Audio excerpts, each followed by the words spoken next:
At DePaco Credit Union, we value your health and happiness as much as your financial well-being.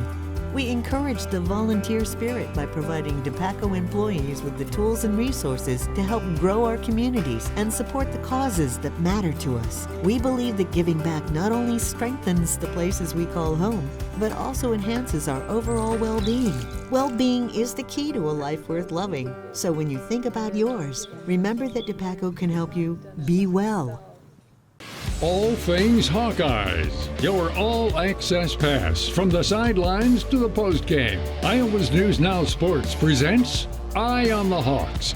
Sponsored by DePaco Community Credit Union and Pin Seekers. How do you keep the focus after losing so many close games? It's hard. Losing's hard, first of all, for everybody that's involved. Nobody harder than the players because, it's a short window for them, and they're the ones investing. They're the ones who are, playing when they're sore and doing all the hard stuff you have to do. But it's also part of the game. And like I said last week, somehow you got to get off the ground, off the mat, and go back at it, which our guys did a good job of that this past week.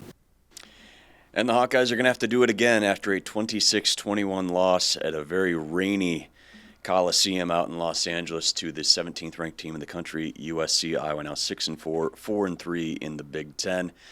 Trying to turn their attention to senior day next Saturday at Kinnick Stadium, but we focus now on what happened out west on this Sunday edition of Eye on the Hawks, live in the DePaco studios here at Broadcast Park. Mitch Fick, Owen Sebring, Mike Howell, Director Wren running the show here on a Sunday afternoon. Thanks to everybody who's watching on the Iowa's News Now YouTube channel and everybody who's listening wherever you do your podcasting. Lots to look at, and another ranked game that just falls short for the Hawkeyes here as we tee it up on a Sunday, courtesy of Pin Seekers. Let's hear a little bit more from Ferens and company about a game that was just right there yet again.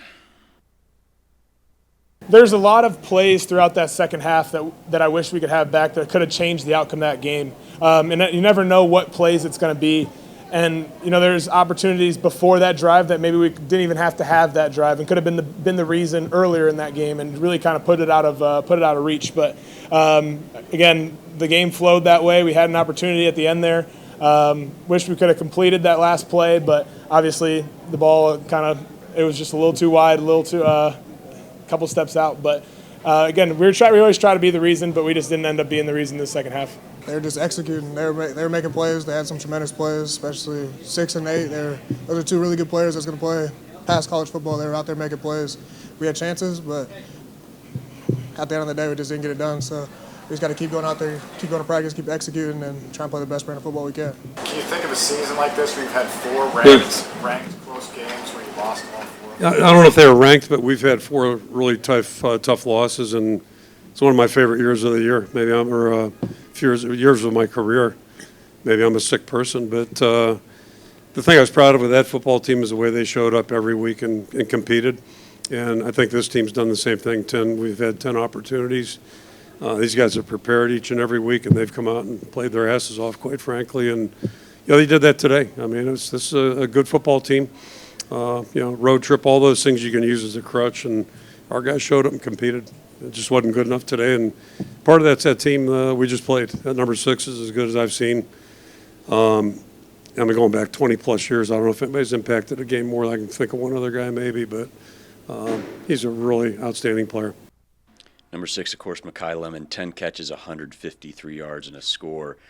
Caught anything and everything thrown his way by Jayden Maiava, who had a fantastic game. Jacoby Lane was the number 8 mentioned, did a heck of a job as well. And I believe Kirk was referring to the 2008 season that had really close losses and then turned into a 9-4 campaign and an Outback Bowl win. I believe the player he was referencing that maybe affected the game as much as Lemon did, I would assume he's talking about Saquon in 17. That was David Bell. It'd probably be, if you're talking about passing game, David Bell was there, but I immediately went back to that That's a good call, though. 2017 game. He had 40 touches for 300-plus yards, Saquon did in that game. And that was a game that still came down to the final play. Penn State had a 2-1 advantage in time of possession in that game, which is wild that Iowa was right there. But, initial thoughts just on the flow of that game, guys, and what you guys saw on Saturday.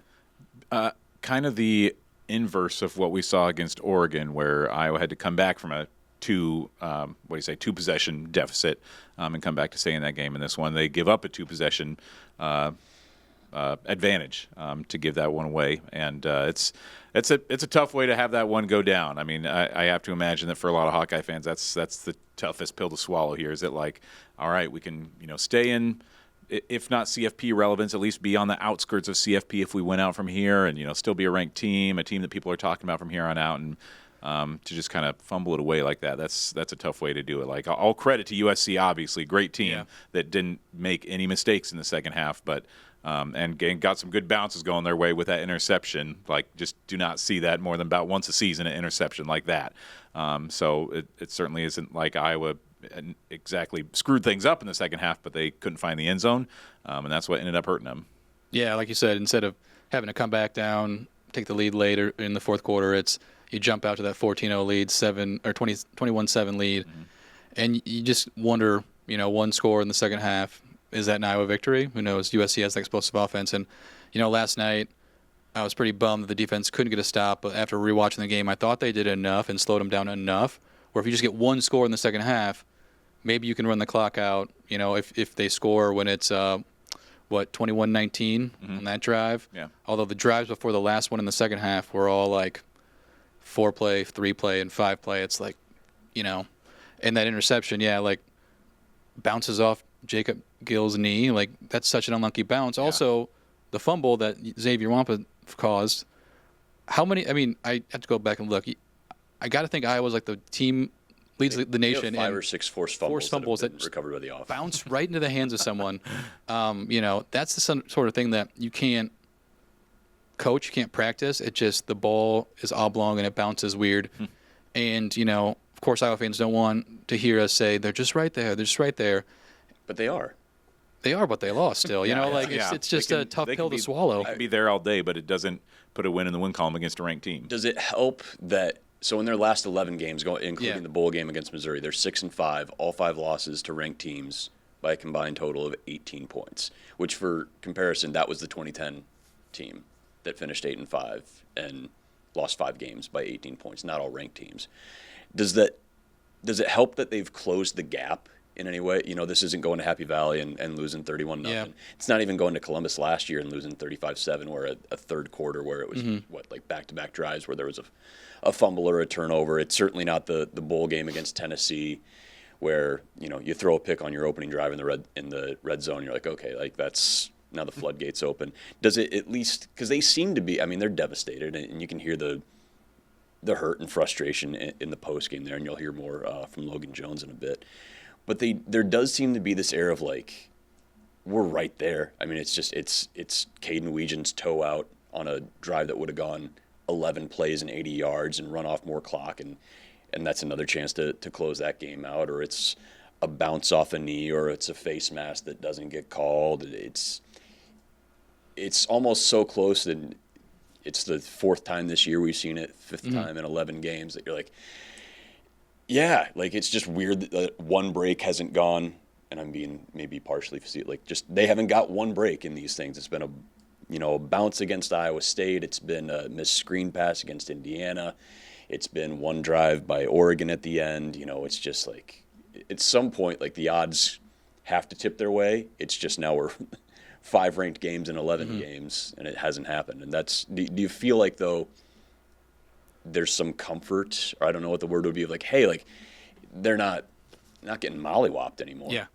Yes and no, I'd say. Like, if you're like an online fan, like I can't tend to be, like you have the respect of Oregon and USC fans because they're like, this is a tough, out against a good team. If you get mollywopped, it's like, oh, you can just beat the teams that are crappier then. But I don't really, like, when I look at it, it's like, when you look back at this year in 5 years, you're going to be like, it's just going to be a what-if year, and it's almost, it's the age-old question, would you rather in a game as a fan get blown out or lose on a last-second play? Because the last-second play rips your heart out, but the blowout, it might be tough, but you can just, not our day, they're better than us, and walk out being like, they're just the better team. Either way sucks, quite frankly. So, I don't know. I'm still, obviously, as a fan, you're not happy when that happens, and it almost hurts more but it's in a sense like at least these teams respect you. But at the end of the day, what does that get you? It doesn't get you a win in the column. Certainly, I mean, there's no doubt that all the coaches respect Kurt Ferentz and respect this team and respect Phil Parker and everybody that's part of this program, and they know that that's still a tough team to beat, but that respect doesn't do a whole lot for the fans at the end of the day because there's still losses. Or the team and the players because they take the loss more. And that's what I was going to say is that it's having the close losses, I feel like almost makes people feel worse for the players themselves just because like they are going out there and they're doing almost everything to win these ranked games against really good teams, but just not quite getting over the hump. So it's like as much as it hurts for the fans, it's almost like having close games almost, I think, makes the fan feel worse for the guys who are out there on the field possibly. Yeah, that's what it feels like. Tyler Tashman from the Register maybe summed it up as perfectly as anybody could after this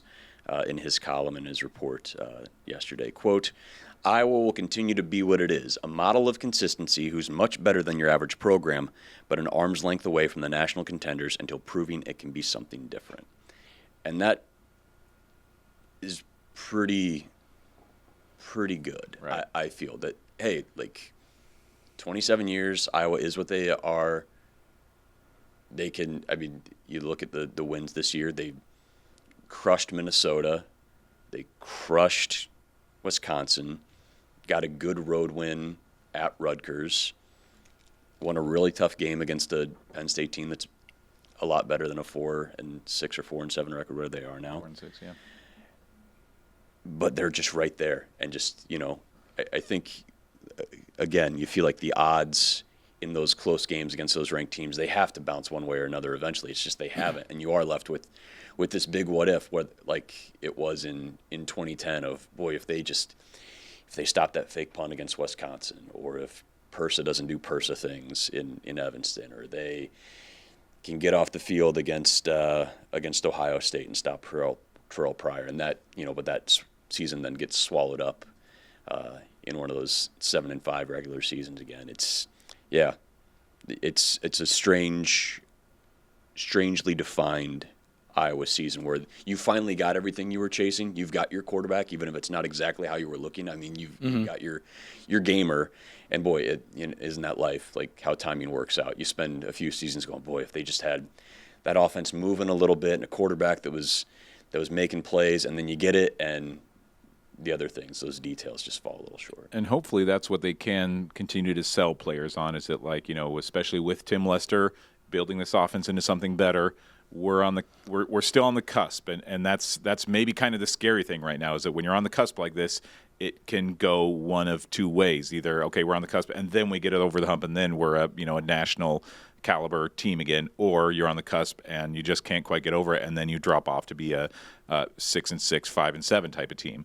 And that's hopefully what they can sell guys on, either recruits or guys sticking with the program, that like, we're right there and Tim Lester's moving things in the right direction, and we're going to beat a ranked opponent one of these days. It's not going to, unless they get a ranked team in a bowl game, it's not going to be this year, but next year when that time comes, we're just right there, and when it happens, then we're going to be to the caliber of a team in the Big Ten that's going to be getting in the CFP conversation. And that makes me think of 2 points. And first, when you're talking about in the recruiting stage, I think the difference in the game was, as much as I love Mark Gronowski and Weegan and those guys, their quarterback and skill players are just on another level. Yeah. Like Jayden Maiava and Makai Lemon were just the difference. Mm-hmm. Everything he threw up to him, he caught. This is no shade on Weegan, but like, if we had a guy like Lemon, he would have made the catch, and even though it was an inch away on the last play, like, some players just come down with it. And I know that, I mean, I don't want to come off like I'm saying Kane Weegan did anything wrong, because he made a hell of an effort to try and get that feed in. But those players just, I mean, you've seen some of those catches were just ridiculous that Lemon was making. The second point is, and then I feel like I'm backtracking too. Like, I'm in no way saying, like, I want Kirk Ferentz gone, but when you say you are what you are, that's what some people in the fan base think is like, well, this is the plateau. Maybe you get 10 wins when your schedule's favorable. Maybe you can sneak into the Big Ten title game, something like that.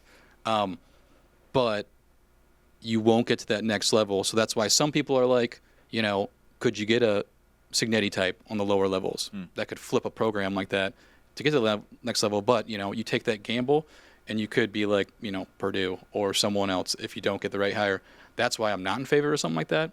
but it's just a topic of conversation that I think some fans do. It's like 8-9 wins is great, and then you think of the Nebraska conversation too. They fired Frank Solich after like 9-win season, and same with Bo Pelini and stuff like that. When you try to jump that next level, you don't always get there because it's tough. But then you have the examples like in Bloomington where it's a 1-year fix, rebuild. I mean, not even rebuild. Like it's almost like a unicorn. Yeah, taking but again, like the unicorns are the flashy ones. And yeah. That's where look what they did, and like it is kind of unicornish. That's guys weren't going to come into Bloomington and flip a program that quickly. But, Google him; he's been doing pretty well, of course. And speaking of Indiana, we'll take a look now, and thanks to Pin Seekers for sponsoring Teeing It Up to start things off. But let's take a look at the Big Ten standings because Indiana is still at the top. They took care of things over the weekend, and so did Ohio State. Looks like that's a crash course for the Big Ten title game. But you look at these rankings, and we'll talk about this after we hear from the fellas. But boy, we wondered what the Big Ten would be like when you expand to the West Coast and bring those four in, and you see all of them for the most part up there. But let's hear from the fellas about how do you approach these next 2 regular season games and then your bowl game. Plenty to still play for these Hawkeyes, but let's hear from them for a minute. It's always tough. It's devastating to lose like this, and for it to be, again, a one-possession game, again, it really sucks. But, again, we got to just go back to the film room, learn from it, learn those little different things that we didn't execute correctly, and kind of bring it into those last 2 games and hopefully a bowl game after that. But, again, just got to go back and learn from it, practice on those things, and execute a little bit better. Just being a competitor, losing sucks. So, like, you don't want to lose again. So, like, coming into next week, we still got the same mentality that we're going to put in the work day by day and hopefully come out with the win next time. Competitors move on. Competitors get up off the mat. Competitors go and fight every day. So I think that's what this team's going to continue to do. I don't question that at all. Definitely heartbroken for sure in the moment. But we'll move on and we'll get off the mat and we'll fight. 6th-year senior here. What's running through your mind right now about this season? Yeah, I mean, it's tough. You play to win football games, and that's what any competitor does. And when you have a game like that, it's so close, it hurts. And I feel like every loss this season has just been one that hurts a lot. And it's tough, but we got 2 more games, 2 more opportunities, 1 more game in Kinnick for me. And it's tough, it's hard. Just playing with these guys, I mean, they're a special group. They really are, and this has been the most fun I've had, despite the losses. Just the most together group I've been a part of, honestly. And I know I'm going to cherish these last 2 games, especially this one in Kinnick, man, because it's tough. And getting to play for the coach, I can't explain it and put it into words, man. He's the best in the world, and so are our guys. Yeah, man, I'm going to miss it, but take advantage of these next few opportunities.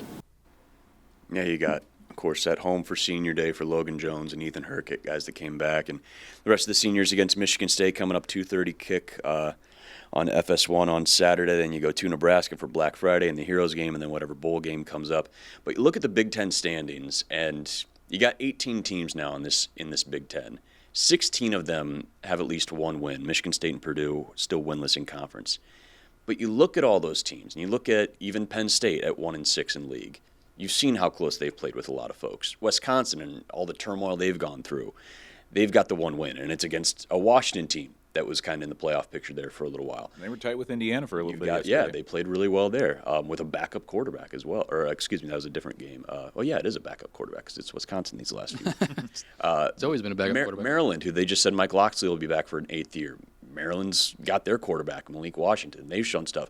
Rutgers has an offense. UCLA found rhythm there for a while after turnover. Northwestern had Michigan on the ropes there. Nebraska's played well. Washington's played well. Minnesota's had a couple big wins. Illinois has been Illinois. You've got 16 teams there in this league that you feel like, shoot, everyone's done a little bit of everything. It feels like a really competitive group. And it's just interesting to see how Iowa falls in that new look Big Ten, I suppose, as they go forward. What are your guys' confidence level that they can shake out of an any given Saturday, any given Friday situation and get these last 2 wins in Big Ten play. Well, to touch on your last point a little bit, I mean, this is not much of a consolation for Iowa fans. Maybe it will be a little bit, but if anything, you can at least say, like, the Big Ten is certainly closing the gap on the SEC, I think, every year in terms of, like, competitiveness for a playoff spot. Like, right now you've got 3, maybe 4, outside chance at 5 teams who could be in a. I mean, if Michigan beats Ohio State in this season finale, like that, it could vault them into a CFP position. You know, USC, if they win a couple more games, I don't know if that's a realistic expectation for them, but like you got 5 teams that could get in there, could have more than the SEC in the CFP this year. So like, if nothing else, you can at least say, as long as we're playing and competing in the Big Ten, we have a shot to get at the CFP because we are going against the best teams in the country. Kind of the same thing that like a team like Vanderbilt could maybe go on right now. I don't want to compare Iowa to Vanderbilt historically, but at least you know you're in that position where if you win the games, you're going to get a seat at the table, unlike a conference like maybe the ACC or something right now. So you do at least play in a conference where the opportunities are in front of you every single year to be playing among the best teams in the conference. In terms of confidence going into the Final Two, I mean, this is, if nothing else, a team that does know how to rally themselves for games that I don't want to call them meaningless because I know the players don't see it that way, but games that aren't going to impact their postseason a whole lot. You're going to get maybe a little bit better bowl game with a couple more wins. But they're games that Iowa knows how to rally around. They know that going into a final home game for the senior class, that's an important day for these guys, and then the Nebraska game speaks for itself. So Kirk Ferentz knows how to get this team rallied around just playing for each other and playing for the fan base every single week.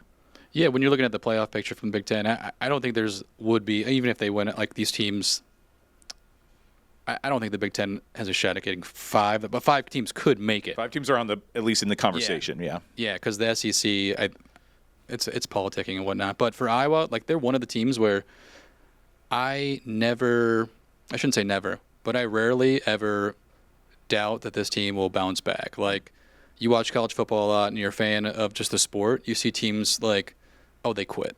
Iowa's not going to do that. Kirk Ferentz and their program, 100% confident. They have something to play for, too, in these next 2 games. They lost at Michigan State last year, and that kind of derailed their playoff hopes, just that and the UCLA game, which I still think, they were better than those 2 teams last year.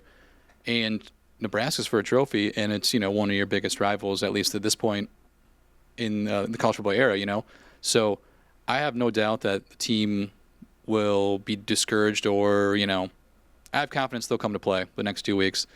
And when you're looking at it, yeah, you can say, if you're a fan and saying it's playoffs or bust, 8-4 is so much better than 6-6, right? Like, if they lose these 2 games, lose on a 4-game skid, going into offseason, excitement will drop. But if you go in and you win and then you potentially play a ranked team or an SEC team in a bowl game, I think there's a lot to play for still. Even though immediately after a loss like this, you don't feel that way. You're just like kicking yourself and you're like, well, there goes the season, Even though their playoff hopes, even if they won yesterday, were very slim. Yeah.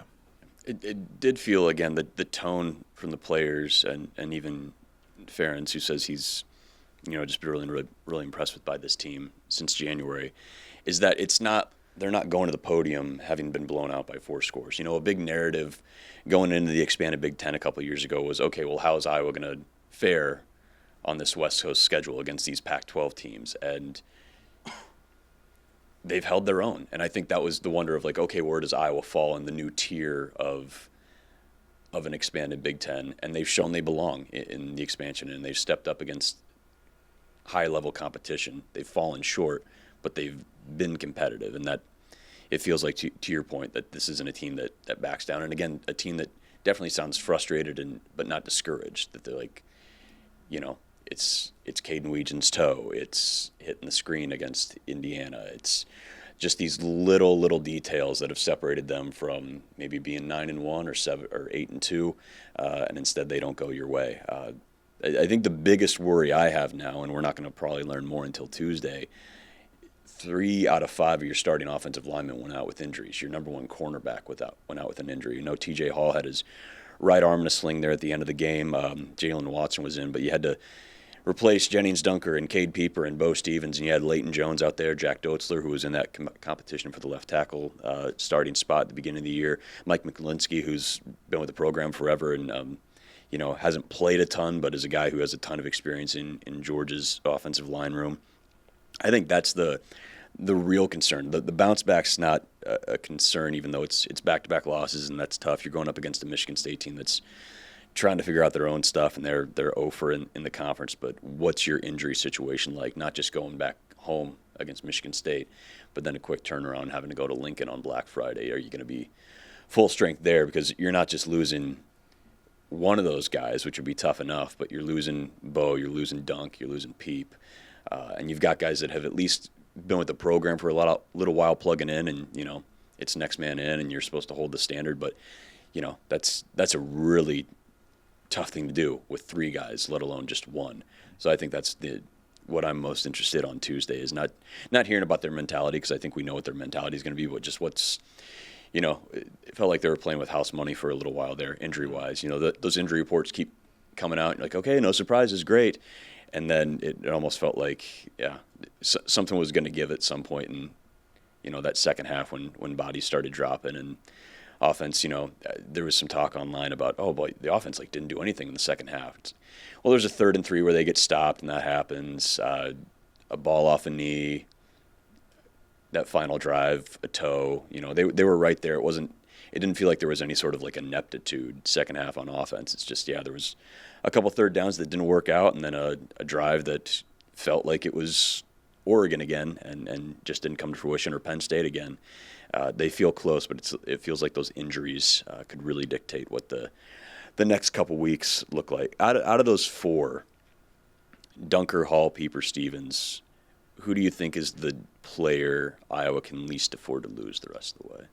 I got to say, just for one game. Yeah, I would say TJ Hall, I think, just with what he's been to that secondary. I think just a week ago we were talking about him as maybe one of the MVPs of this year's defense, one of the most improved players on the team overall this year. So doing without him, I think, would be a significant loss. The O-line, as much as those guys are big losses, especially Dunker, they are still a little bit plug-and-play where they have guys that can go out there and still be pretty serviceable, if nothing else, on the O-line. But TJ Hall, that's a hard guy to replace in 2025.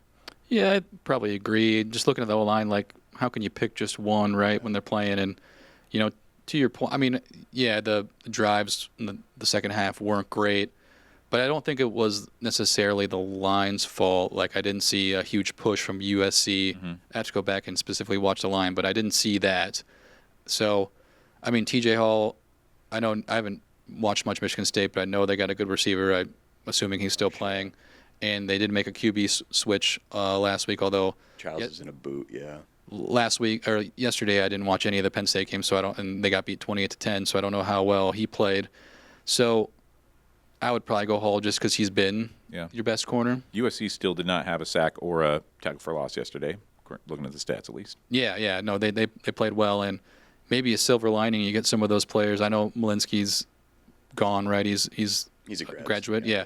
But, get Dotzler just back next year. Leighton Jones is back next year. Mm-hmm. Silver lining is they get game reps this year, and we're not breaking them in next year. Mm-hmm. Yeah, I was impressed with how Iowa ran the ball. A lot of teams have run pretty well against USC, but and again defensively, you've gone up against Indiana and Oregon and USC, and you've held them all under their averages. USC only rushed for 100 yards. That was impressive to me that the run defense was there. Again, the pass game is. That was special. It was that's quite a spectacle to watch what USC can do on offense. So we'll see again on Tuesday what the injury updates are. My feeling would be just seeing TJ in a sling, that he's the guy that might be missing time if he was already on the sideline in a sling, figuring that out. Kind of like we saw with Kamari earlier this year, missing a handful of games. And boy, Kamari has just been really, really good, averaging 5+ a pop in the backfield there. So we'll see what we learn about those injuries on Tuesday. But for now, let's take a quick gander at how our picks went this past weekend. Yeah, I gotta make it full screen. Here we go. Mitch, second 4-0 smokes. start, or second 4-0 week of the year. You and Owen, you know what? I picked Minnesota on a whim. In my notes, I wrote Oregon, but I was thinking it through. I was like, man, they're sandwiched between Iowa and USC for Oregon, this Minnesota team. You know, the over-under was 42. I was like, if it's going to be around there, I think Minnesota has a shot. I missed out on Minnesota and Michigan. I went 2-2. We all got Iowa plus 6.5 on covering.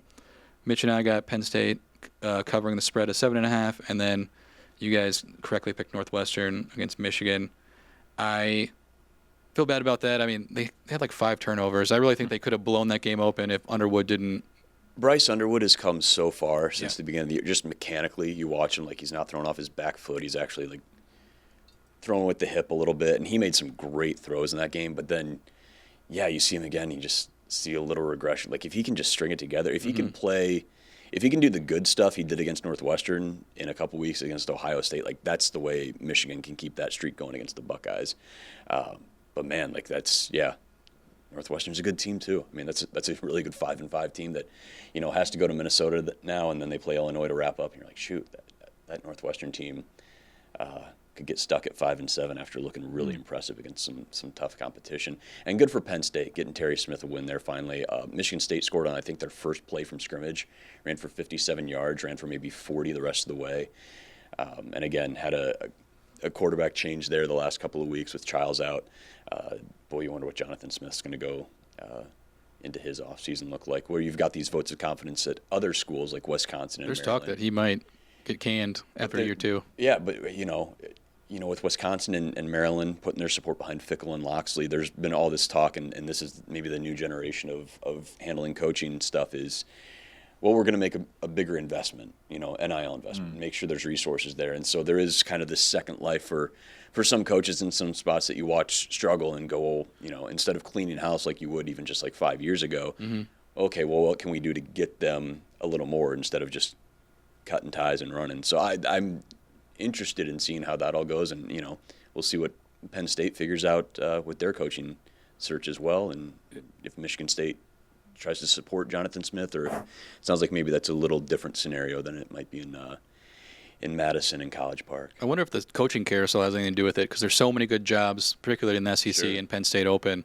that if you're Michigan State, Wisconsin, or Maryland, like, who are you going to hire, right? Like, maybe the second level or third level tier coach. So I wonder if they're like, all right, we're going to not pay this huge buyout, just do one more year, and then next year we could get a top candidate. Hard to say what's going to happen in the future and what next year will bring for Wisconsin, but there definitely is something to be said, and maybe they will be the case study for like programs that even after getting destroyed by a couple of rivals, shut out by a couple of rivals on your home field 2 weeks in a row, for the program to come out and say, like, give your coach a vote of confidence, and like it's not going to get him to a bowl game, but you play 4 games in a row against ranked teams, you beat Washington, you kept it competitive with Indiana for a little bit. You kept it pretty competitive with Oregon. Like Wisconsin, all of a sudden, after I thought, is Fickle going to be here for the second half of the Iowa game? Like, this guy just looks terrible. But like, and the fans were just merciless against him when they were playing the Hawkeyes. But is this a turning point for them? Man, that looks like a program that could be showing the rest of the college football landscape the value in giving a coach a vote of confidence midway through the season, even in the midst of a lot of boos and a lot of walkouts. There's something to be said, too, that they've had one of the toughest schedules in the country the past 2 years. Yeah. And they've lost multiple quarterbacks. In that. Like, you think Iowa's had quarterback problems the last couple of years? I don't like defending Wisconsin, but... Yeah, but like, Tanner Mordecai comes in, gets hurt against, I think that was against Iowa too, right? Yeah, when, what's his name, Braden Locke came in 23. Oh, 23, yeah. And Mordecai put up crazy numbers, I believe, at SMU he came in from. Then you bring in Tyler Van Dyke from Miami, who's a great quarterback. He gets hurt immediately. You bring in Billy Edwards from Maryland. He gets hurt almost right away. And now you're rotating Danny O'Neal and Hunter Simmons and the freshman they rolled out the other day. And it's just like, it could not have started worse. And, oh, by the way, you're trying to like... And you play Alabama. Yeah, and you're trying to rebuild Penn State, Wisconsin's offense in a way that Wisconsin hasn't played in decades. Listen, if you think the grass is getting brown on your side of the fence, always look at the other one, because there might be drought conditions in a lot of other spots too. All right, well, that's going to do it for us on Sunday. Be sure, again, if we... turn your attention to the Iowa's News Now YouTube channel if you're not watching here today at all. Tune on Tuesday. You'll get all the interviews we get from players on Tuesday in Iowa City ahead of Senior Day in Iowa City against Michigan State. We'll have full interviews there uncut, and of course our Wednesday preview looking ahead to Sparty coming to Kinnick Stadium. We've got a basketball pod coming up this week. I believe recorded on Tuesday, and that should be up Tuesday night. A lot of content this week as we get into the back half of November. It's a fun time of year to be a Hawkeye fan or just follow college athletics, or heck, if you're a Bears fan, what do you think? I don't know what you're doing there either. Yeah, Mike's going through something as well. But we'll see you again Wednesday there on Eye on the Hawks. At DePaco Credit Union, we value your health and happiness as much as your financial well-being. We encourage the volunteer spirit by providing DePaco employees with the tools and resources to help grow our communities and support the causes that matter to us. We believe that giving back not only strengthens the places we call home, but also enhances our overall well-being. Well-being is the key to a life worth loving. So when you think about yours, remember that DePaco can help you be well.